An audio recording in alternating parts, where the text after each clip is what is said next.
Italy के पहाड़ों के बीच एक ठंडा, छोटा और शांत सा गांव था। रात का समय था।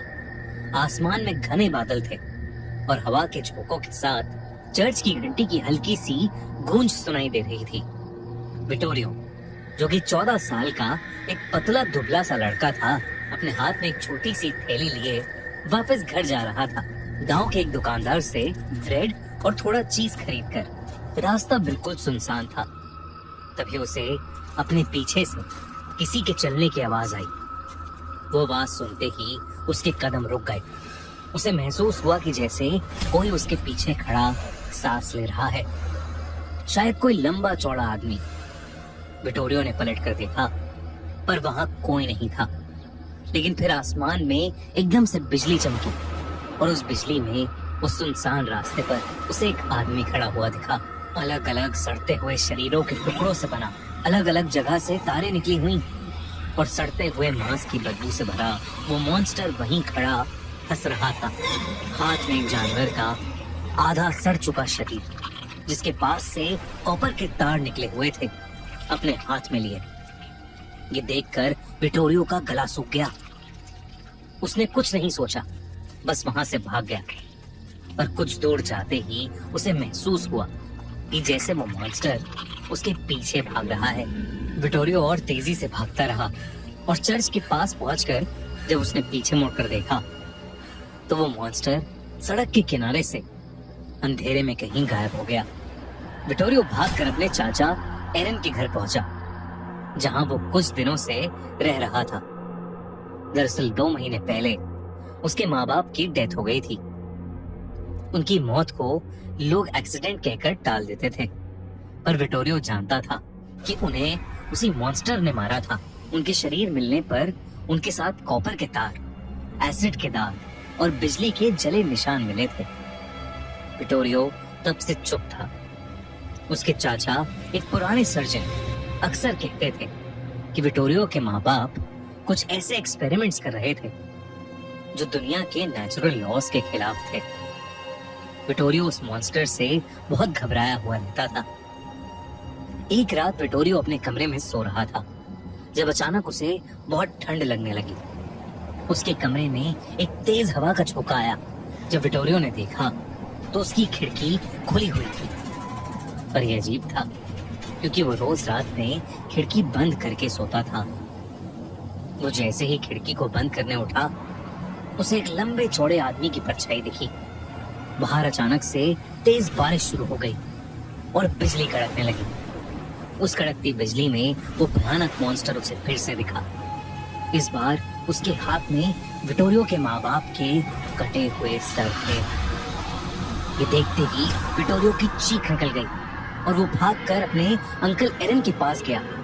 लेकिन जब वो कमरे में आए तो उन्हें कुछ नहीं दिखा।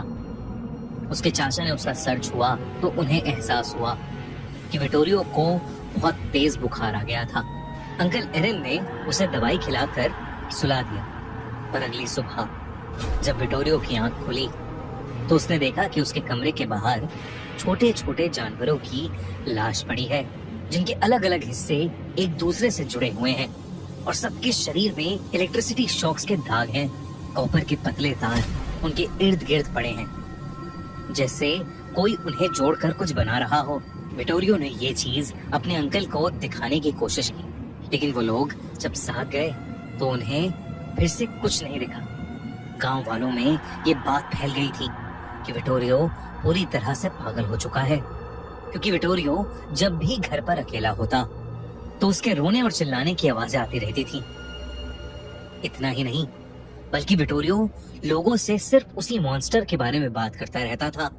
कई बार तो वो हाथ में मरे हुए जानवर लेता हुआ घूमता और अपनी जान के लिए मदद मांगता हुआ मिलता।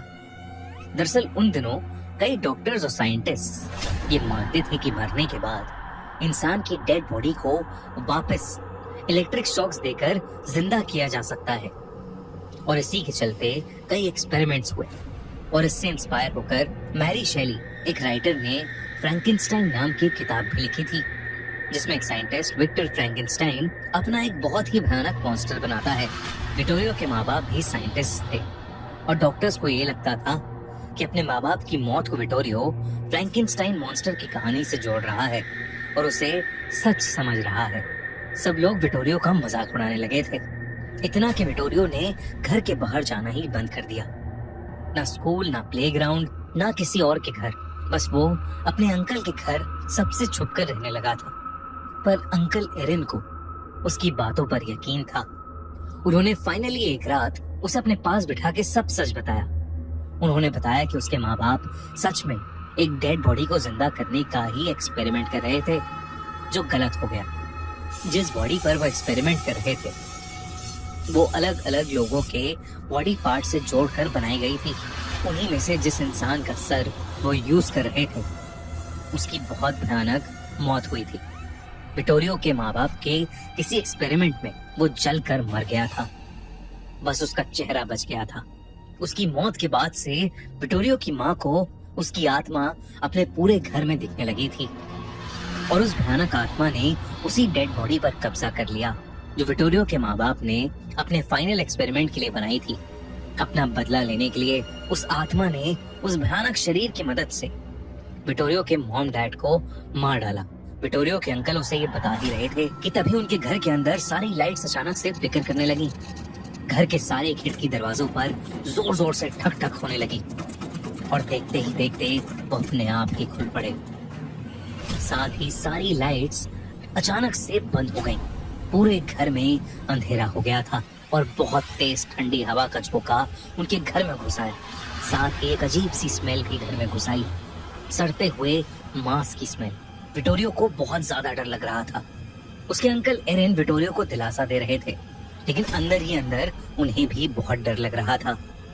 उन्होंने किसी तरह अंधेरे में एक कैंडल ढूंढी, उसे जलाया, पर विटोरियो को उस कैंडल की रोशनी में कुछ बहुत ही दिल दहला देने वाला नजर आया।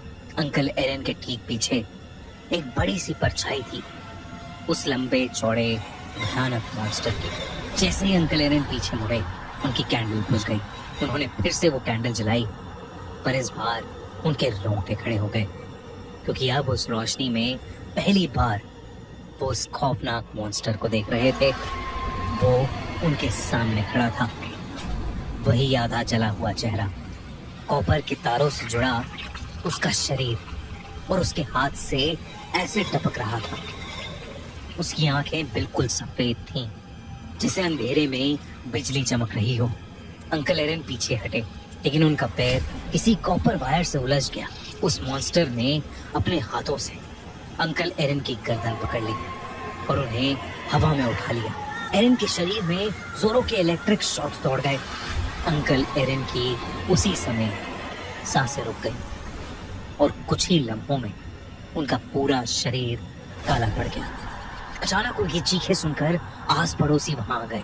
जब वो अंदर गए तो उन्होंने देखा कि नन्हा सा विटोरियो अपने अंकल की बॉडी के बगल में बैठा रो रहा है। एरन के शरीर के इर्द गिर्द कॉपर के तार लपटे हुए हैं और उनके चेहरे पर वही जले हुए निशान हैं। कुछ लोगों ने उन्हें हिलाने की कोशिश की, पर उनका शरीर ठंडा पड़ा था, आंखें खुली और खून जम चुका था। वो इस दुनिया से जा चुके थे। वो मॉन्स्टर कहीं नहीं दिख रहा था, लेकिन एरन की हालत देखकर वो लोग समझ गए कि शायद विटोरियो आखिरकार उस मॉन्स्टर के बारे में सच ही बोल रहा था।